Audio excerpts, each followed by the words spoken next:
문학가 오스카 와일드라고 하는 하나의 우화적인 그런 단편의 이야기가 있습니다.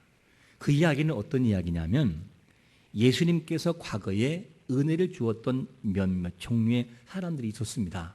그리고 난 다음에 한참 지난 다음에 그 사람들을 두 번째 후에 만나는 과정에서 하나의 우화로 만드는 이야기인데, 하루는 한 주정꾼을 만났어요.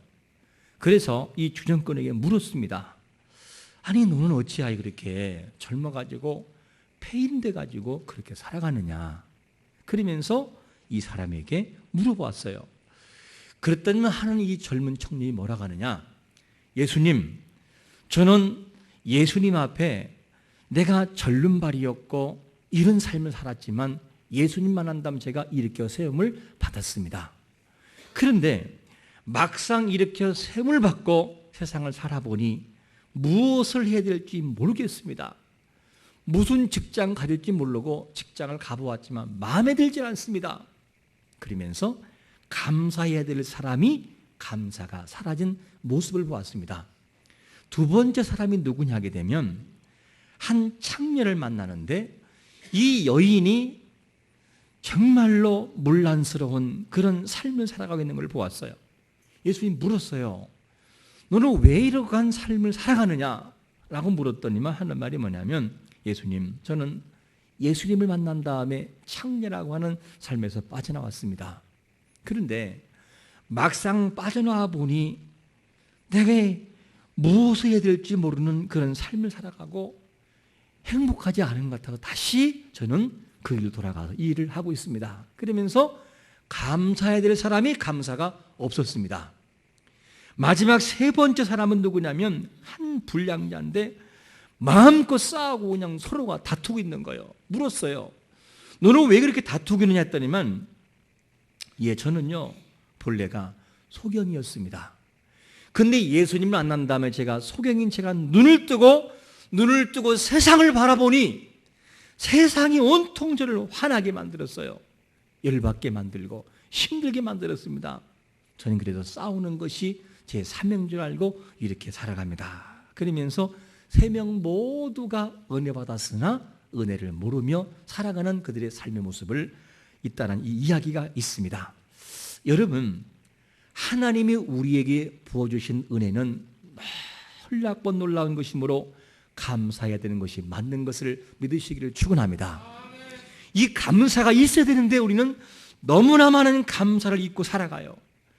받지 못해서가 아니라 받은 것에 대한 감사를 모르기 때문에 감사가 없는 것이 우리의 인생들의 모습이라는 것이죠. 우리가 이것을 알아야 됩니다. 그래서 자식이 부모에게 일평생 감사하는 것이 맞듯이 우리 또한 하나님 앞에 감사하며 살아가는 것이 인생의 제일 된 목적인 것을 믿으시기를 축원합니다. 감사, 정말 감사해야 돼요. 모든 것 감사해야 돼요. 그런데 오늘 본문에 보니까 이 한 사람이 등장하게 됩니다. 이 부자라고 하는 사람은 감사가 없어요. 이 그에게 주신 것이 너무나 많이 있는데 일평생 감사가 없이 주제가 자기로 시작해 자기로 맞춰지는 가련한 인생들을 보게 됩니다. 그러면 오늘 본문에 등장하는 이 부자가 등장하는데 이 부자는 어떤 은혜를 받은 사람일까? 어떤 은혜를 받았냐 하게 되면 오늘은 성경을 많이 읽으면서 나가겠습니다. 16절 한번 띄워주실까요? 같이 읽어보겠습니다. 시작. 또 비유로 그들에게 말하여 이르시되 한 부자가 그 밭에 소출이 뭐라고요? 풍성했다는 거예요. 여러분, 인생을 풍성케 하신 분은 사람이 아니라 하나님 걸 믿으시기를 축원합니다. 그분이 되게 하시는 거예요. 그분이 많은 것을 부어주시고 모든 것을 하나님이 허락하셔요. 그래서 신명기 28장 12절에서는 그 자연의 원리를 이렇게 설명하고 있습니다. 같이 읽습니다. 시작. 여호와께서 너를 위하여 하늘의 아름다운 보구를 여시사 내 땅의 때를 따라 비를 내리시고 내 손으로 하는 모든 일에 복을 주시리니 내가 많은 민족에 꾸어질지라도 너는 꾸지 아니할 것이라. 할렐루야. 하나님이 어떻게 하느냐? 하늘에서 하늘나라의 복을, 즉 봄을 창문을 열어 주심으로 인생의 복을 받고 때가 됨으로 비를 주심으로 인생의 복을 받는다는 것이죠. 이걸 우리에게 말씀하고 있어요. 그러므로 아무리 내가 준비됐다 할지라도 하나님이 열지 않으면 그거를 받을 수 없는 것이 인생의 모습인 것을 믿으시기를 축원합니다. 하나님이 줘야 받지 안 돼요. 아무리 발버둥 쳐도 하나님은 너 아직 때가 안 됐다 그러면 줬다가도 다 허물어져 버려요. 여러분, 이것을 알고 살아가는 것이 너무 중요합니다. 그러니까 인생의 모든 것을 주시는 분이 하나님이시고 공급자가 하나님인 것입니다. 이 사실을 믿으면서 우리는 창세기 1장에서 뭐라고 하냐면 하나님이 동물을 창조한 다음에도 하시는 말씀이 있어요. 그들에게 복을 주심으로, 또는 그들에게 하나님이 복을 주시며 이르시되, 이런 표현을 쓰고 있어요. 그러므로 하나님은 우리에게 뭘 하신 분이냐? 주시는 분이시고 인생은 받는 거예요. 받은 인생은 받은 것을 가지고 가만 살면서 하나님 앞에 나가는 것이 인생의 삶인 것입니다. 그런데 이 인생들은 이것을 모르고 살아가는 것이 너무나 많이 있어요. 아무리 아름답게 만드는 사람이라 할지라도 그 속에 생기가 없으면 인생 끝나버려요. 그래서 하나님 뭐라고 말씀하냐면 창세기 2장 7절에 보니까 이렇게 말씀해요. 시작. 여호와 하나님이 땅의 흙으로 사람을 지으시고 생기를 그 코에 불어넣으시니 사람이 생명이 되니라. 할렐루야. 아무리 멋있는 아담이랄지라도, 아무리 멋있는, 아무리 아름다고 우아하고 로맨틱한 하와랄지라도 하나님이 그 속에 생기를 공급하지 않으면 인생은 다 끝나는 거예요. 공급자가 하나님 그분인 것을 믿으시기를 축원합니다. 그래서 우리는 그것을 알고 살아가야 돼요. 이 모든 것이 자연 세계만 있는 것이 아니라 하나님 우리에게 인생의 초목초목도 간섭하시는데, 사무엘상 2장 8절에 보니까 뭐라고 말씀하십니까? 읽어봅니다. 시작. 가난한 자를 진투에서 일으키시며 빈궁한 자를 거름댐에서 올리사 귀족들과 함께 앉게 하시며 영광의 자리를 차지하게 하시는도다. 땅의 기둥들은 여호와의 것이라. 여호와께서 세계를 그것들 위에 세우셨도다. 할렐루야. 인생을 되게 하시는 주체 하나님이라는 거예요. 네가 아무리 발버둥 쳐봐라, 내가 내게 주지 않으면 안 된다는 거예요. 인생에 실패된 인생이 있습니까? 그러면 모든 것을 공급자요 되게 하시는 하나님을 바라보기를 축원합니다. 그러면 된다는 거예요. 그러므로 잘 된다고 교만할 것도 없고 안 된다고 낙심할 거 없어요. 왜? 하나님이 주시면 되기 때문에. 이거 우리가 인정하는 것이 그렇게 중요합니다. 그래서 모든 기초의 출발과 복의 근원은 하나님으로부터 나는 거예요. 그러니까 오늘 본문 속에 등장하는 이 부자는 풍성함이라는 그 말이 부자가 만든 것이 아니라 하나님이 내려주시고 적절하게 자라게 하셨으므로 풍성하게 되어버린 거예요. 여러분, 우리의 직장과 사업과 자녀와 모든 삶의 하나님의 풍성함이 넘치는 것을, 그분이 허락하시는 것을 믿으시기를 축원합니다. 이거를 잃어버린 인생은 가난의 인생이에요. 너무나 안 된 인생이에요. 그런데 오늘 본문에 등장하는 부자는 은혜를 풍성하게 받은 다음에 무슨 반응을 보일까? 한번 잘 이 모습을 보세요. 16, 17절, 18절 읽습니다. 시작. 심중에 생각하여 이르되 내가 곡 식사들 곳이 없으니 또 이르되 내가 이렇게 하리라. 내 곡간을 헐고 더 크게 짓고 내 모든 곡식과 물건을 거기 쌓아두리라.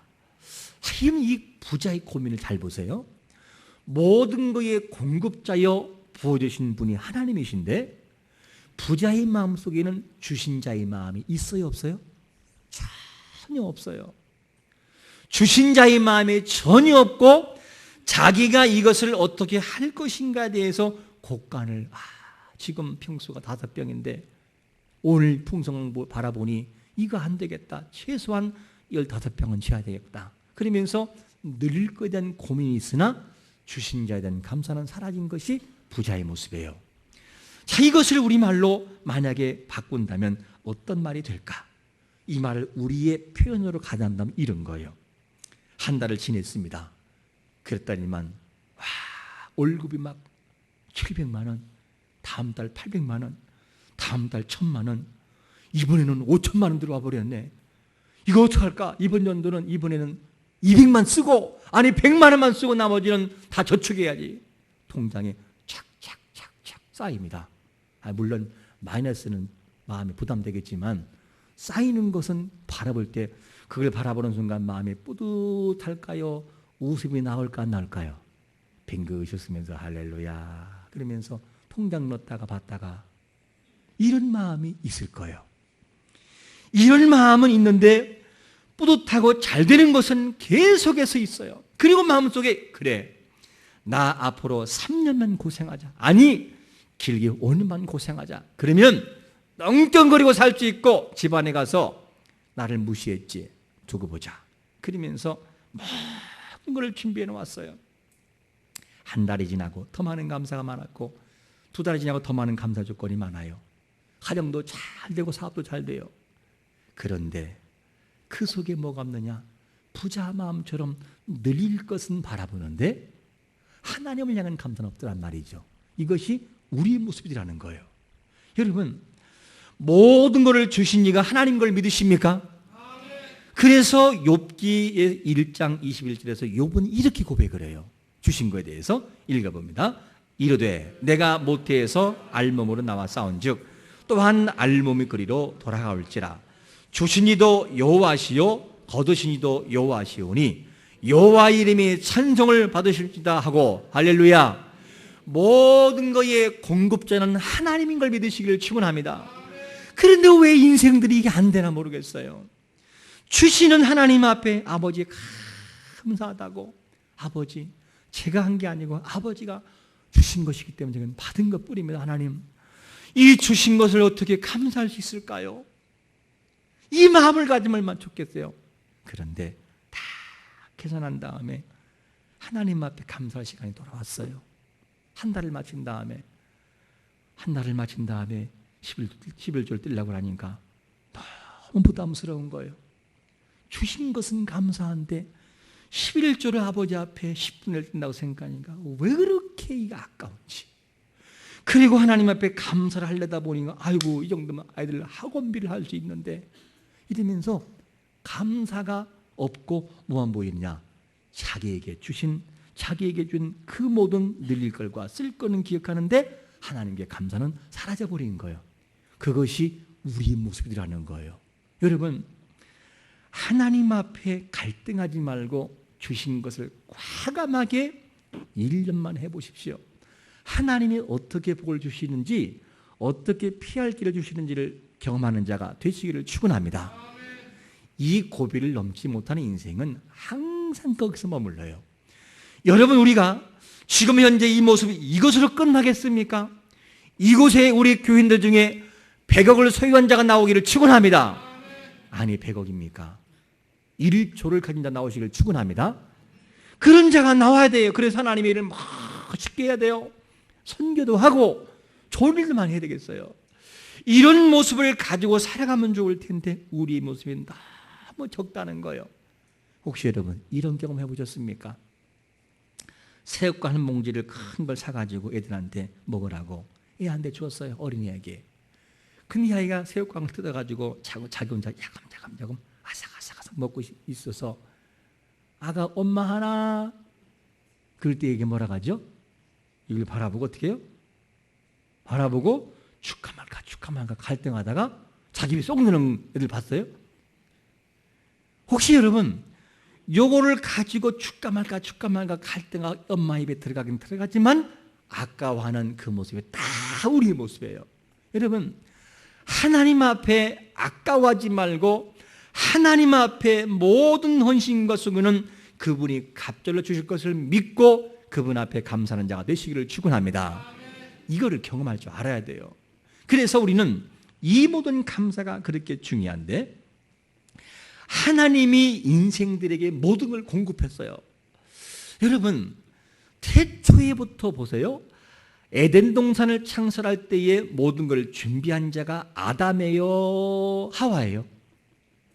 답이 없어요. 하나님이 만들어주고 쓰라고 한 거예요. 그 다음에 아브라함의 촌뜨기 같은 촌뜨기를 불러 보게 건너로 세운 자가 아브라함 스스로예요? 하나님이세요? 하나님이세요. 이스라엘 백성 광야에서 가는 과정 속에서 만나를 주신 이가 하나님이세요? 인생 그들이에요? 하나님이세요. 고기를 먹고 싶다가 고기를 신물하도록 주신 이가 하나님입니까? 모세입니까? 하나님이세요. 이렇게 답이 나오잖아요. 아, 인생 공급자는 하나님이었구나. 이걸 아는데 우리는 막상 딱 부닥쳐버리면 아까워서 못하는 거예요. 이것이 우리의 모습이다 하는 것을 알 수 있습니다. 그 하나님이 신뢰하면 반드시 그 사람을 기억하셔요. 그 증거가 어디 나오느냐? 출애굽기 1장 이하를 보면 이제 바로왕, 이 애굽왕 바로가 뭐라 하냐? 히브리인들은 너무나도 번성해 버리니까 두려운 거예요. 아니, 종들이 막 부강해지니까 이 삼킬 것 같아 나중에는. 그러니까 바로가 버려졌어요. 히브리 3파 누구에게냐? 십부라와 그 다음에 부하라는 사람에게 명령이 주어집니다. 너는 오늘부터 가가지고 히브리인들이 아이를 낳으면 남자는 무조건 죽이고 여자는 그냥 두어라. 이렇게 명령 주어진 거예요. 그런데 이 십부라는 사람과 이 부하라는 사람은 믿음 있는 사람이 하나님을 두려워했어요. 그래서 차마 아이를 죽일 수 없어요. 바로가 너 왜 안 죽였어? 그러면 우리가 가기 전에 이미 태어났다고 거짓말 시켰어요. 이래서 바로 왕보다 하나님을 두려워했습니다. 그런 자들에게 하나님은 반드시 그를 기억하신 다음에 하나님이 그들에게 선물 주시는데 뭘 주시느냐? 출애굽기 1장 21절을 보니까 띄워주시기 바랍니다. 출애굽기 1장 21절 시작. 하나님을 경외하였으므로 하나님이 그들의 집안을 흥왕하게 하신지라. 할렐루야. 이 하나님이 기억하는 사람, 힘들고 어렵고 바로왕이 누구예요? 한마디면 생명이 끝나버리는 바로왕 앞에서 자기 생명을 내어놓고 하나님을 신뢰했더니만 하나님이 기억했어요. 그리고 그분이 가정에 흥왕을 주었어요. 이 흥왕이란 말이 뭐냐면 아싸란 말이에요. 아싸. 아싸 호랑나비가 아니고 아싸 하나님이 주셨구나. 이렇게 기억하면 이해하기가 쉬워요. 아싸 하나님 주시지. 원문이 그렇습니다. 여러분, 하나님은 자기를 신뢰한 자들을 요만한까지도 기억하신 분인 것을 믿으시기를 축원합니다. 그분 앞에 못할 게 뭐고 그분 앞에 못 드릴 게 뭐가 있겠어요? 하나님을 신뢰하는 마음이 그렇게 중요한 거예요. 그러면 본문 속에서 이 부자가 쌓아놓기만 하는 거예요. 그리고 쌓아놓는 게 왜 잘못이냐? 이런 질문할 수 있을 거예요. 잘못되는 이유가 근거가 나오는데 야고보 1장 14, 15절을 같이 읽습니다. 시작. 오직 각 사람이 시험을 받는 것은 자기 욕심에 끌려 미혹됨이니 욕심이 잉태한 즉 죄를 낳고 죄가 장성한 즉 사망을 낳아요. 그러니까 이 모든 것에 자기의 주체가 되고 욕심에 지나쳐 버리면 뭐가냐? 사망까지 이르러요. 이것이 뭐냐면 인생들의 타락한 모습인 것입니다. 자신을 향한 욕심에 지나치면 죄가 되고 나중에는 사망까지 이르러요. 그래서 본문에 내가라는 말 그리고 나의라는 말이 6번 등장해요. 계속 내가 나의 이런 표현을 쓰고 있어요. 그러니까 내가 나의 것이 아닌 주님의 것으로 바뀌어지는 역사가 있으시기를 축원합니다. 지금까지는 자기를 위해 살아가는 인생이었다고 한다면 이번에 말씀드리는 누가복음 19장 이하에서는 누가 나오느냐? 하나님의 영광을 위해 살았던 사람을 등장하는데 삭개오라는 사람이에요. 이 삭개오라는 사람은 누구냐면 처음에 출발이 아주 안 좋았어요. 그리고 그는 사람들에게 부당하게 세금을 얻어들였고 그리고 동족들에게 욕을 먹었어요.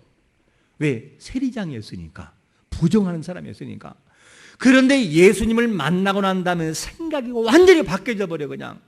그래가지고 이 삭개오가 인생을 완전히 바꾸는데 가치관이 바뀌어져 버려요.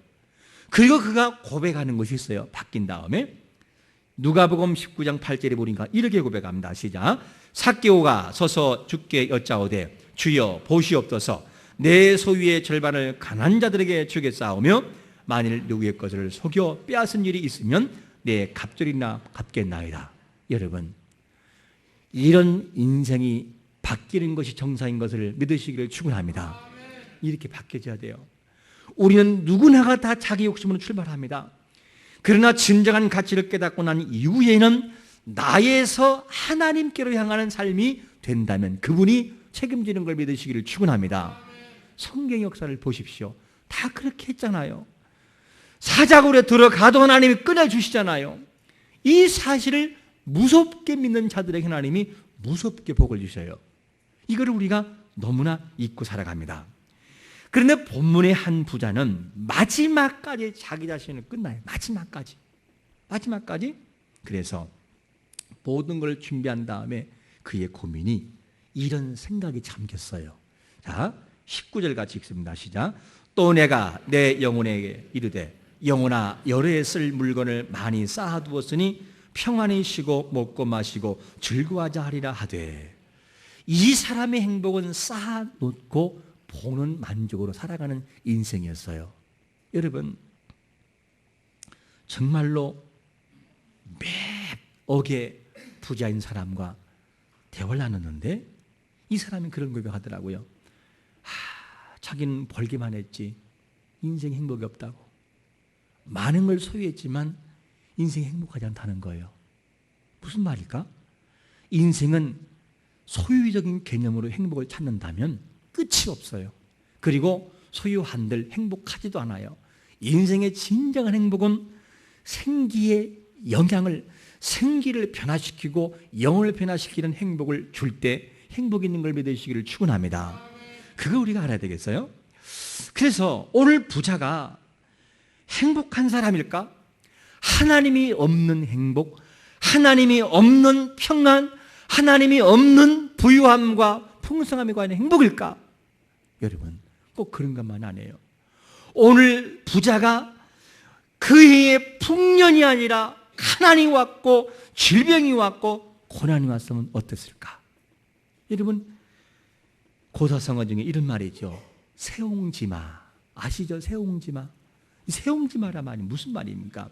쉽게 말씀드리면 중국에서 한 노인이, 국경에 사는 노인이 어느 날 말을 잘 키웠어요. 근데 이 말이 갑자기 오랑캐 국경 지역으로 도망가 버렸네요. 그 기분이 나쁠까요? 좋을까요? 너무 기분 나쁜 거예요. 속상하고. 그랬더니 이웃이 와가지고 하는 말이 힘내라고 위로를 하는 거예요. 그랬더니 하는 말이 뭐냐면 혹시 이 일이 복이 될 줄 누가 압니까? 그러면서 그냥 지냈던 거예요. 그런데 몇 달이 지낸 다음에 도망간 오랑캐 지역으로 넘어갔다는 말이 뭘 몰고 와요? 암말을 몰고 오는 거, 준말을. 그래가지고 말이 한 마리에서 몇 마리 됐어요? 2마리 된 거예요. 이렇게 돼서 너무 좋아합니다. 그랬더니만 이웃 사람은 축하하는 거, 축하합니다. 그랬더니 하는 말이 뭐냐면 혹시 이게 또 복이 안 될 수도 있을지 몰라요. 화해가 될지 누가 알겠습니까? 그러면서 툭 던져요. 그랬더니만 이 말을 타다가 아들이 떨어져가지고 다리가 부러져 버렸네요. 복이 아니에요. 부러져 버렸어요. 그러니까 사람들이 뭐냐면 또 위로하는 거예요. 참 안 됐다고. 그러니까 하는 말이 혹시 알아 누가 복이 될지 그렇게 해버린 거예요. 그랬더니만 어느 날 갑자기 북방의 오랑캐가 쳐들어온 거예요. 그래가지고 정부에서는, 나라에서는 군인들을 모집하는데 젊은이는 다 끌고 가버리는 거다. 그래가지고 전쟁터에 투입해버리는 거예요. 근데 이 아들은 나갈 수 있어 없어요? 다리가 부러지니까 못 나가잖아요. 그래서 나갈 수 없었습니다. 그래서 인생살이 세옹지마라는 말이 나온 거예요. 세옹지마.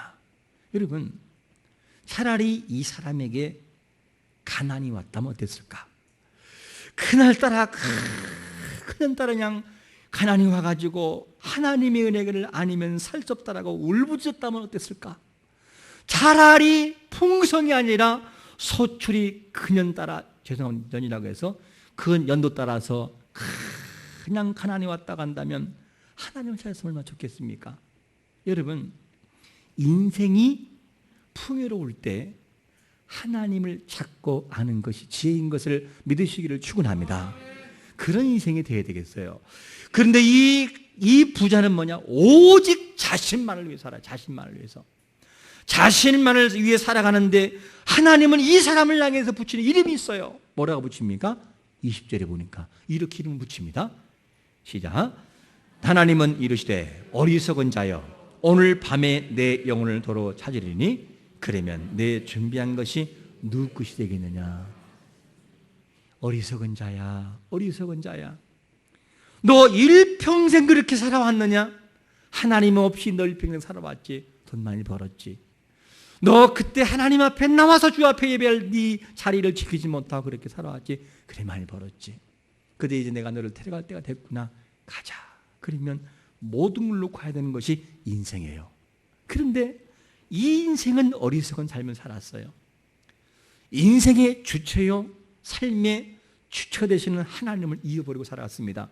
그러니까 어리석은 자가 돼버린 것입니다. 여러분, 오늘 본문 속에 이 부자는 누굴까? 불신자 부자예요. 그런데 참 신기한 것은 뭐냐면 불신자의 부자를 얘기를 쭉 한 다음에 마지막 끝날 때는 누구로 돌아오는지 아십니까?